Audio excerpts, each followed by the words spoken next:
Houston, you've got to see this.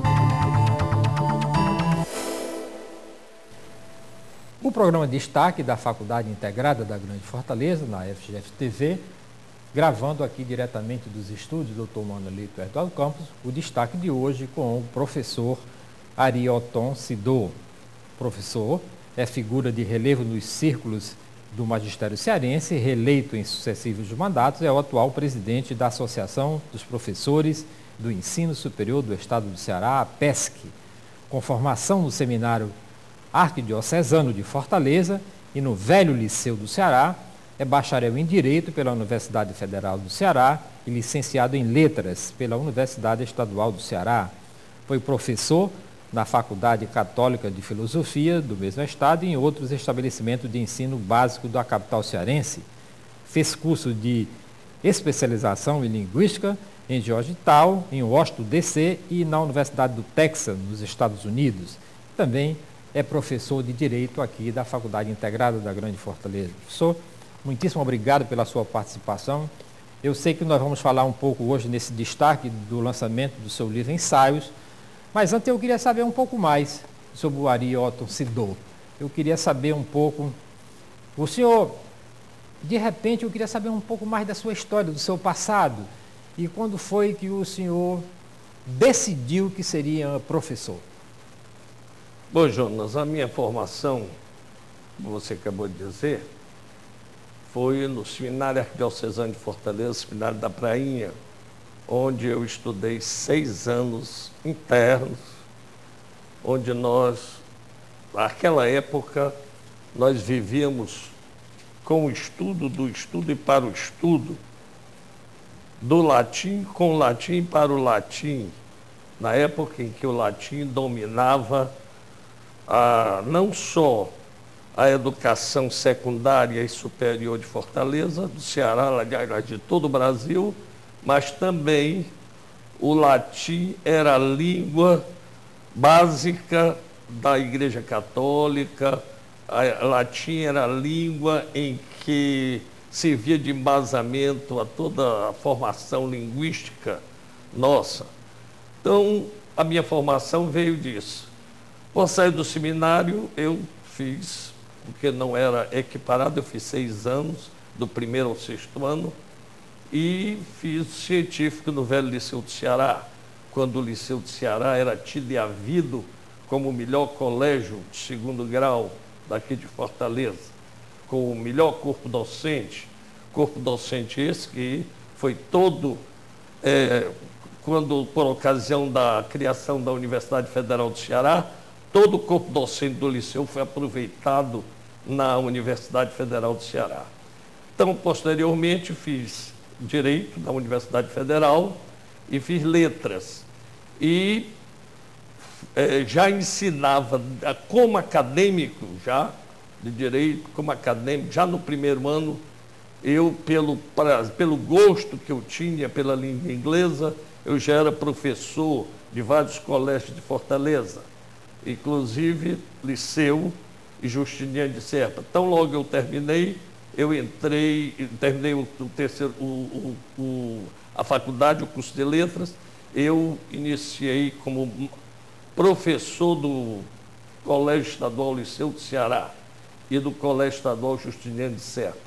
Posteriormente, com a criação da Universidade Estadual do Ceará, e eu tendo vindo de um curso de especialização em Linguística e Literatura Americana nos Estados Unidos, na Universidade do Texas, eu fui aproveitado e entrei na Universidade Estadual do Ceará, onde hoje eu sou titular, aposentado, professor aposentado, titular da Universidade Estadual do Ceará. E aposentado também do ensino do 2º grau. E aposentado, que já estou, eu verifiquei enquanto minhas pernas me conduzirem e meu cérebro estiver pronto para raciocinar e transmitir os meus conhecimentos, eu continuo no magistério. E hoje, graças a meu preparo intelectual e minha situação física e psicológica, eu ocupo, desde a fundação desta casa e para orgulho meu, ensino aqui nesta casa, Faculdade Integrada da Grande Fortaleza, sou ligado à coordenação de letras, ensinando latim, e ligado à coordenação de direito, como professor de Teoria Geral do Estado e Direito Romano. E também sou professor da Faculdade Católica de Fortaleza, Seminário da Prainha, onde eu, como eu disse anteriormente, estudei 6 anos lá e foi todo o meu embasamento intelectual, linguístico, etc. E graças ao Seminário da Prainha, hoje eu sempre gosto de dizer que metade do que eu fui, metade do que eu sou e, quem sabe, metade do que eu serei, eu devo, em grande parte, à formação que eu recebi no Seminário da Prainha. Professor, o senhor falou na sua introdução várias vezes no termo latim, estudei latim, ensinei latim, ensino latim. O latim é uma língua morta? Ô, Jonas, normalmente o povo gosta de afirmar que latim é uma língua morta porque não existe nenhum país onde se fala coloquialmente a língua latina. Mas se você enveredar pelo estudo linguístico, se há de convir que o latim falado no Império Romano surge o latim. À época, é necessário até que eu faça um retrospectivo histórico sobre a evolução do latim. A gente poderia dizer que o latim mal falado e mal escrito deu à língua portuguesa? Não, mas é o seguinte. Quando os romanos começaram a se estender o seu império nas conquistas, impunham, através da força, através da atividade bélica, impunham o latim, que naquela época era o latim popular, porque tinha um latim erudito e um latim popular. Então, o latim levado pelos soldados, pelos conquistadores, pelo aquele povão que iria conquistar terras, já era um latim popular. Então, a mesclagem daquele latim popular com os falares locais, então surgiu uma terceira língua. E essa terceira língua, que são chamadas hoje línguas românicas, ou também chamadas línguas neolatinas, eu posso citar várias. Por exemplo, da Península Ibérica, que nós temos o português, que foi exatamente a mesclagem do latim popular com um falar local. Português. Então foi mal falado e mal escrito. Né? Português, o espanhol, o catalão, o francês, também, o italiano, o romeno, sardo. Então, várias línguas outras são constituídas. Mal faladas e mal escritas deram a sua o latim evoluído. Isso. Uma mesclagem do latim já pulverizado com falares locais, o latim ficou um tanto quanto desprotegido daquela sua estrutura inicial. Mas isso não deixa de ser. Hoje eu digo sempre, o latim está presente. O latim popular está presente no português e em todas as línguas neolatinas. E o latim erudito. Esse latim falado pela elite romana, como Cícero, como Ovídio, como Virgílio, aqueles grandes escritores latinos, hoje se vê... Nossos colegas, né, professor? Hoje o latim que nós ensinamos hoje é um latim erudito. É o latim exatamente moldado naquela estrutura linguística riquíssima. Hoje se vê onde? Presente. Primeiramente, na botânica e na química. Enquanto o grego está presente na medicina, não é? Você sabe que nas ciências médicas tudo a terminologia é grego. mas o latim está presente na botânica, em todas as suas características, e na química. Nos nomes científicos. Metais, metalóides, tudo isso tem um nome, PB, plumbum, para se identificar, para uma identificação internacional. O latim está presente, vivo, onde? Na Igreja Católica, é a língua oficial do Vaticano. Toda a correspondência que o Vaticano faz para todas as prelazias, para para todos os países católicos, ele faz isso em latim. Há poucos dias eu traduzi uma carta de uma reintegração, por dia não, há coisa de 3 anos.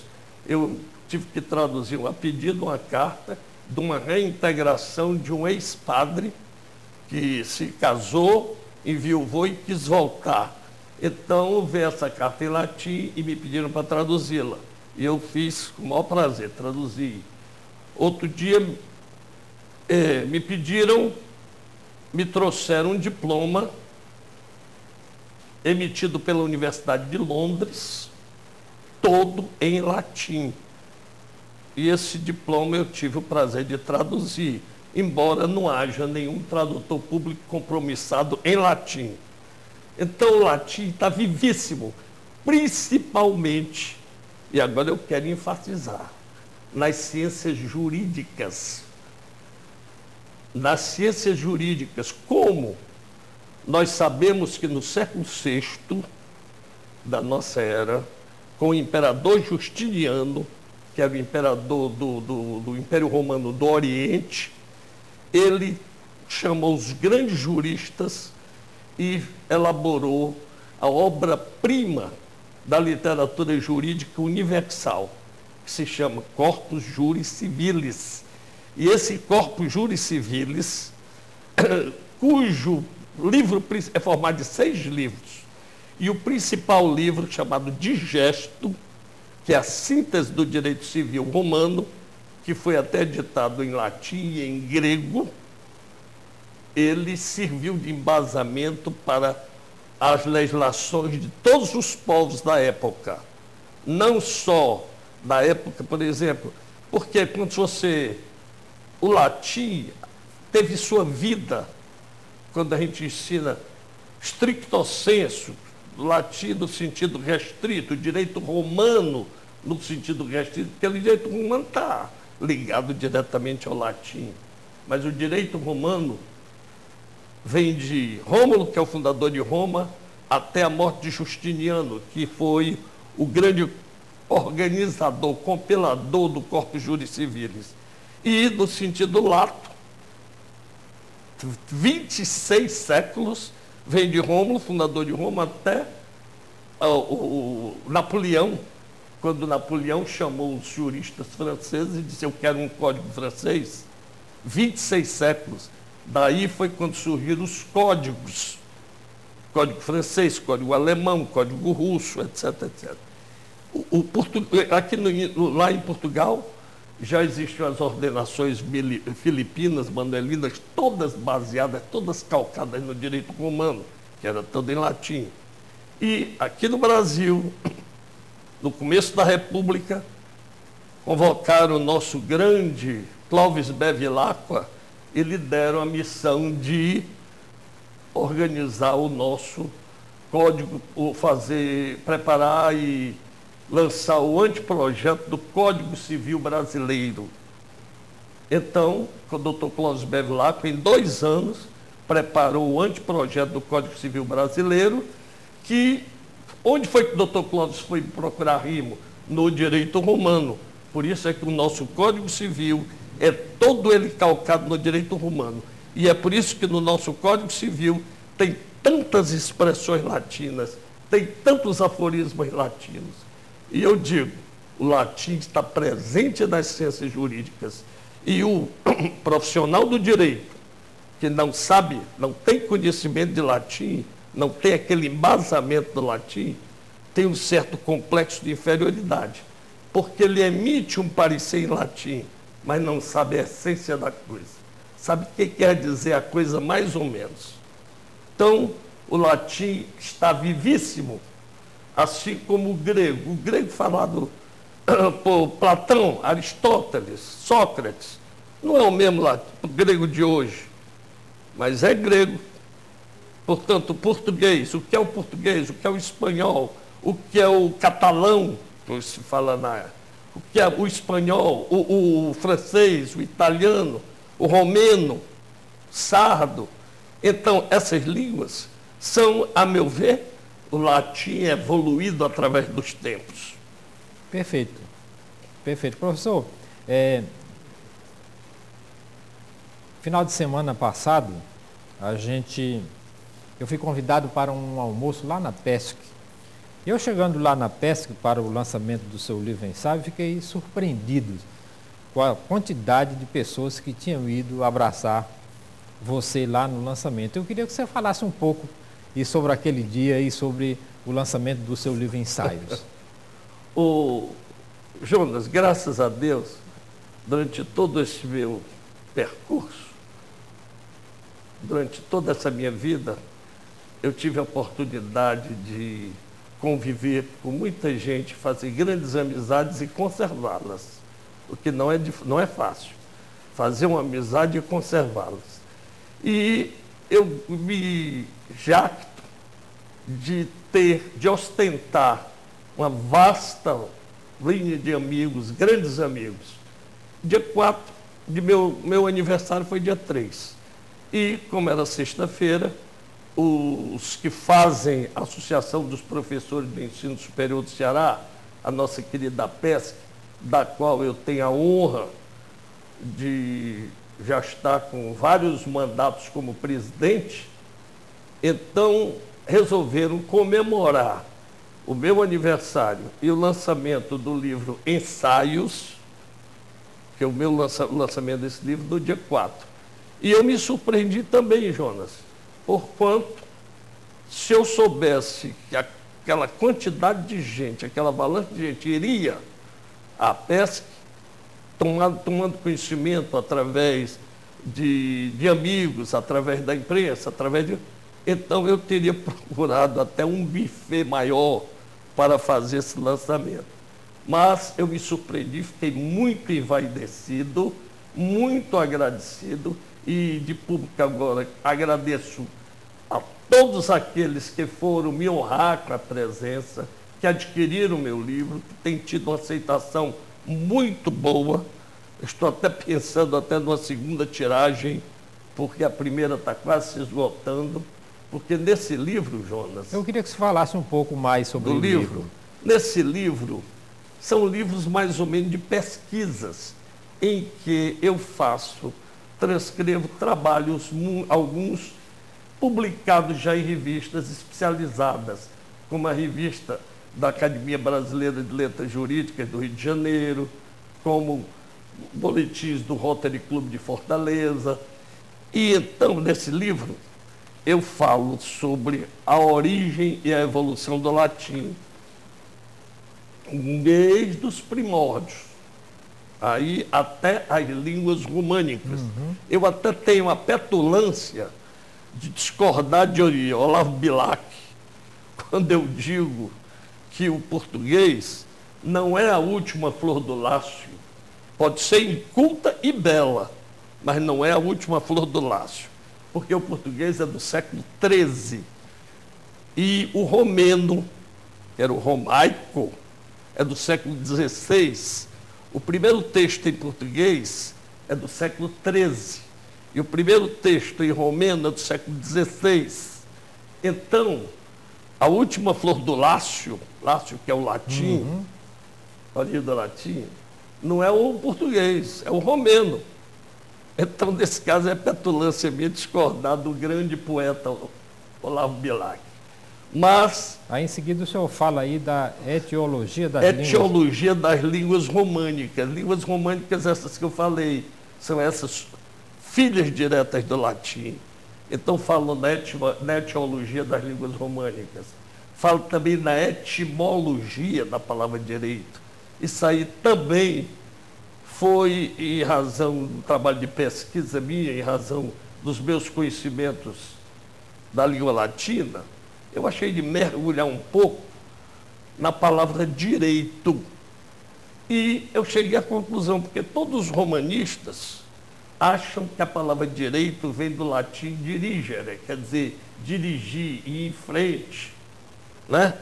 Mas eu, baseado no panteísmo que dominava os primórdios, a civilização romana, principalmente no tempo da realeza, que tudo era Deus, tudo provinha dos deuses, inclusive o direito era ministrado pelos sacerdotes.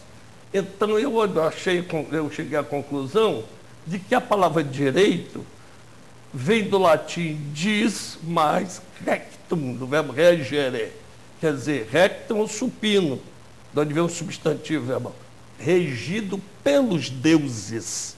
Dis é o ablativo plural neutro de Deus. Então eu disse isso e escrevi, regido pelos deuses. Isso é um trabalho de pesquisa que eu assumo como minha, e acho que, em conversa com um grande romanista lá da USP de São Paulo, conversando com ele no Rio de Janeiro, eu tive, trocando ideias com ele sobre direito romano, eu falei sobre essa minha tese. E ele olhou para mim e disse: Sidô, pode até não ser, mas ninguém pode contestá-la. E, professor, o senhor fala aqui em desaparecer das línguas. As línguas desaparecem? As línguas desaparecem. Olha, Jonas, há 50 anos havia mais de 5 mil línguas, entre línguas e dialetos, espalhados por todo o planeta. E essas línguas vão desaparecendo com o tempo. Aí vamos substituir por aquela língua da internet, de você... Dada a comunicação, a facilidade, o planeta se apequenou de tal maneira que o inglês e as outras línguas mais faladas estão chegando em todos os recantos, e os povos estão assimilando aquela língua tida e a vida como língua internacional. A gente vê os chineses falam inglês muito, né? Pois é. Os japoneses todos falam inglês, né? Chinês, que é a língua mais falada no mundo, né? Bem, então, os pequenos, quando eu falo as línguas desaparecidas da língua, são os pequenos dialetos, aquelas línguas que aquelas grandes famílias falavam, tal, mas com o desaparecer, com o morrer, com o falecer desse pessoal, os netos, bisnetos, etc., desaparecem. Quer dizer, esquecem, somem totalmente, desaparecem do mapa. Por que a ideia de uma língua universal como o Esperanto não deu certo? Não há uma língua universal. Nós somos humanos, vivemos num planeta impregnado de comunicações. Por que a gente não fala uma língua só? Não, na realidade, porque, Jonas, toda língua, todo povo tem a sua etnia, tem a sua tradição. E o falar de uma língua que não seja própria sua é um falar um tanto quanto não sei nem como dizer, não é próprio daquela coisa. Ele não externa muito o sentimento de tradição, de cultura étnica, do passado, que é feito há centenas de anos, etc. e tal, muitas vezes 100, 200 anos, vem aquela etnia. Mas acontece que o inglês, o francês, o espanhol, são línguas usadas, principalmente aí no turismo, por exemplo, mas são línguas simplesmente para o povo se comunicar. Mas se você lê um texto, você prefere ler um texto no original da língua, porque você vê ali a própria essência, a cultura daquela língua, daquele povo. E como é que tem a presença do latim no inglês, que o senhor fala aqui no livro? Bom,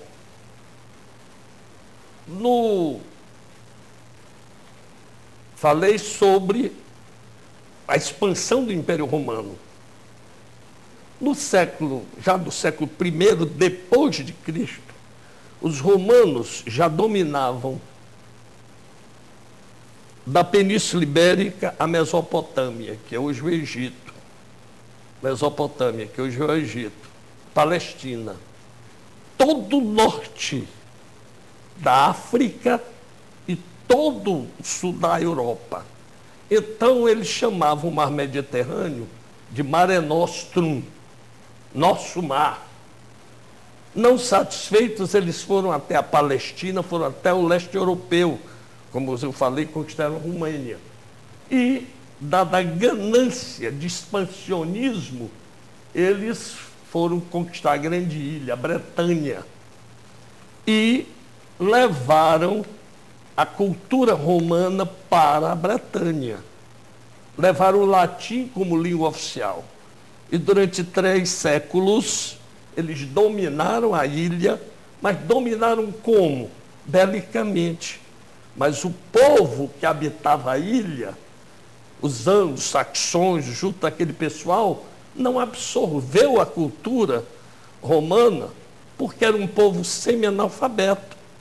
E o latim era falado pela elite da Bretanha, razão pela qual 60% do vocabulário inglês é de origem latina, mas o inglês não é uma língua neolatina. Por quê? Porque o inglês é falado pelo povo em maior intensidade e é, com a sua maioria, oriundo dos anglos, do linguajar dos anglos, dos saxões, daqueles povos incultos que habitavam a Bretanha. E tem uma coisa interessante, Jonas. Se você comparar a morfologia das línguas românicas, filhas do latim, com o inglês, aí você vê a diferença gritante de uma língua erudita, como o português, de uma língua paupérrima morfologicamente, como o inglês. E como o nosso tempo já está para você perto, conjugar, basta que eu lhe diga que para uma conjugação completa de um verbo em inglês, você só tem 9 variações. 9 só para fazer a conjugação completa. Basta que eu lhe diga que o presente do indicativo só tem 2 variações. É um S da terceira pessoa. O pretérito perfeito só tem uma. É um de cima a baixo, da primeira do singular à terceira do plural, tudo é igual. Em português, se você for analisar, conjugar um verbo em português, você diz, vamos ver o verbo amar. Eu amo, amas, ama, amamos, amais, amo. 6. Vai somando. Pretérito perfeito. Amei, amaste, amou, amamos, amaste, amaram. Mais 6. Sabe quantas variações tem a conjugação da língua portuguesa? 47 variações. Portanto, é uma língua difícil, é uma língua riquíssima. Com certeza. É uma língua herdada de povos eruditos, de povos de cultura. Com certeza. Por isso, professor, como nós temos pouco tempo aqui para terminar o nosso programa, eu queria completar essa lista aqui. O senhor fala aqui em salutar esquecimento. O que é isso? Ô Jonas, eu não conheço ninguém que tenha falado, escrito alguma coisa, escrito ou feito alguma apologia sobre esquecimento. Normalmente a gente abomina o esquecimento, né? Mas eu parto do seguinte pressuposto. O esquecimento é uma defesa que a natureza nos deu para a gente olvidar determinadas coisas péssimas, ruins, que já se passaram em nossos dias. Você já pensou, você está constantemente, se não houvesse o esquecimento, de determinadas passagens de sua vida, morte dos pais, desastre de seus filhos, etc, etc. Então, o esquecimento é uma defesa orgânica, como outra qualquer. E pronto, eu estou até esquecendo do tempo aqui, professor, mas porque eu quero lhe perguntar o seguinte: como foi a sua conversa com Drummond? Eu estava na Avenida Atlântica, passeando, vendo aqueles jogos, pessoal na praia, ainda no apagar das luzes, às 6 horas, porque lá escurece um pouco mais tarde. Aí, quando chegando, vi num banco sentado a estátua de Drummond. Então, estátua bronzea de Drummond, com as pernas cruzadas, assim, numa postura pensativa. E eu pedi a um amigo para me fotografar sentado junto do Drummond. E eu, naquele exato momento, bati uma fotografia como que estivesse conversando com Drummond. E essa fotografia está publicada aí no livro. E eu idealizei, hipoteticamente, uma conversa com Drummond, uma entrevista com Drummond. Eu sou um admirador número 1 do Carlos Drummond de Andrade. Certeza. Fã de carteirinha do Carlos Drummond de Andrade. Então, eu idealizei um diálogo, uma entrevista com Drummond. E nesse trabalho aí, eu pergunto, Drummond, o que foi que você fez? De onde é que você é? Onde foi que você morou? Então, quem lê esse trecho do meu livro pode ter certeza que fica conhecendo melhor a vida de Carlos Drummond de Andrade. Professor... E no fim, eu declamo para o Drummond um verso dele. E agora, José? Né? Eu coloquei. E professor, para a gente finalizar aqui a nossa conversa, eu queria que o senhor falasse sobre o maior processo da história. Que processo foi esse? Olha, o maior processo da história, por que é que eu digo o maior processo da história? Não é o maior em razão do volume dos autos. Não é o maior em tempo de duração, porquanto do início à lavratura da sentença só durou simplesmente 12 horas. Não é o maior por se tratar de uma personagem importantíssima, riquíssima, poderosíssima. O maior, eu falo, o maior processo da história, porque se trata de um homem humilde, simples, pensador, um filósofo, um homem genial, que foi injustamente condenado através da lei mosaica e da lei romana e foi vítima da maior injustiça perpetrada na história da humanidade, que foi um verdadeiro deicídio. Se trata de Jesus Cristo. E eu analiso o processo romano apontando todos os defeitos, todos os erros do processo, não só do ponto de vista da lei mosaica, como do ponto de vista da lei romana. Está eivado de erros no processo. Daí a minha pergunta, quem são os responsáveis, os principais responsáveis pelo deicídio, pela morte de Cristo? Gregos ou romanos? Ou judeus ou romanos? Desculpa. Eu digo ambos, porque os judeus exigiram a morte de Cristo, apesar de estarem numa época em que não podiam condenar ninguém, que era a época da Páscoa. E os romanos, através de um crápula que se chama Pôncio Pilatos, que entrou para a história pela sua pusilanimidade, com medo de perder o seu emprego, foi exigido e entregou Cristo à execução, entregou Cristo à condenação, sem contrariando todos os princípios jurídicos que norteavam o direito romano. Ausência de defesa. Primeiro, pela lei mosaica, ninguém pode ser ouvido nem condenado antes do nascer do sol e após o pôr do sol.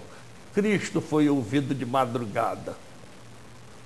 Depois, por um elemento que não era mais o sumo sacerdote,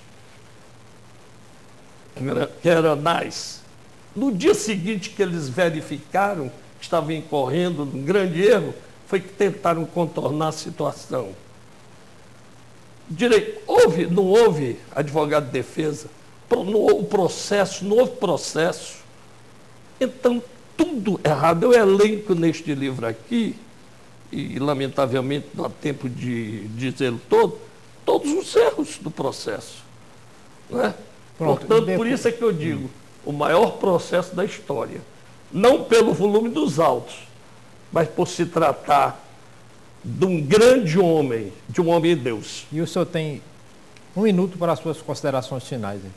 Bom, primeiro agradecer a vocês essa gentileza de me dar a oportunidade de falar sobre o meu livro, sobre o meu trabalho, e agradecer à faculdade, a minha faculdade, a Faculdade Integrada da Grande Fortaleza, qual eu tenho orgulho de ser professor, de também me prestigiar aqui, dando a oportunidade de falar desse livro. E dizer a todos os alunos que este é um livro que interessa a todos, principalmente aos acadêmicos, aqueles que fazem letras, aqueles que fazem direito, então a todos, porque até os leigos podem saborear esse livro e aprender a aumentar seus conhecimentos, porque eu procuro não usar uma linguagem erudita, não usar, como eu digo no prefácio, eu não estou dando uma obra literária para vocês, eu procuro transmitir um conhecimento, pesquisas que eu fiz e que eu achei no momento importante para mim e que eu acho que poderá ser importante para todos vocês. Mais uma vez, muito obrigado pela atenção. Ok, eu agradeço muitíssimo a sua presença aqui, professor Arilton Sidor, aqui no programa Destaque, que volta na próxima semana com outra personalidade em destaque, aqui pela FGF TV, o seu canal Universitário de Fortaleza. Este programa também ele é publicado no youtube.com/FGFES, onde você assiste esse e outros programas gravados e produzidos aqui pelo canal Universitário de Fortaleza. Muitíssimo obrigado pela sua audiência.